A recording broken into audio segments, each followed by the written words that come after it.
I want to talk about that opening scene because it sets up, I think, what you want to talk about, but it's also a perfect example of what we call the main character stage of life, or the exposition phase of a film. Okay.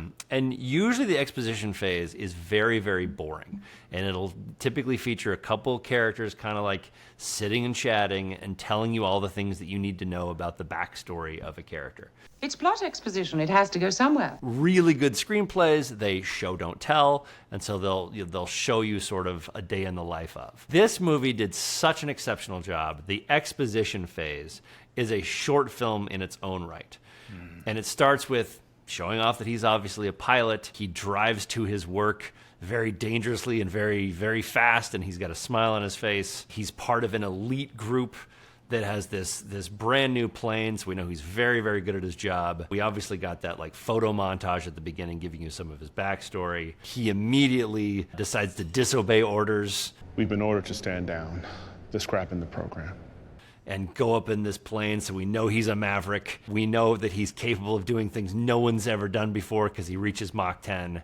And then we also know that he's going to push things to the limit, to potentially the point of hurting himself because he pushes it too far. And he crashes the plane. It's an entire action sequence where we learn all the things we need to know about a character. It was so incredibly well done, and I give them credit for it. And when I teach my science fiction class, I actually show this scene as a perfect short film because it ends in his death. Let's be honest. Yeah. When that plane crashes at Mach 10, he's dead. So it is and they fade to black, so it's like you just stop it right there, and it's like, he's dead. He pushed himself too far, despite the warnings of others. He's dead. He's obviously not dead. The movie continues on. But it's a perfect exposition phase of a film. Wow, that's fascinating, Jeff. Question for you from a filmmaking perspective.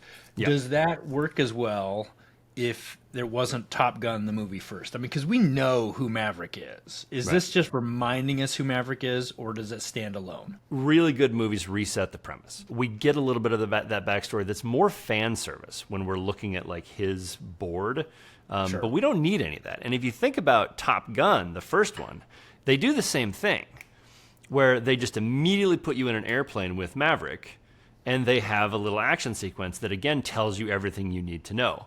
Yeah. He's gutsy. He does that flyover. He gives the guy the bird, and then they tell him to land, and he doesn't land. He disobeys orders so that he can go help his friend. It's the exact same setup in an action sequence. You could be blind going into this movie and still feel the same things because they do such a good job of just, again, telling everyone who this character is.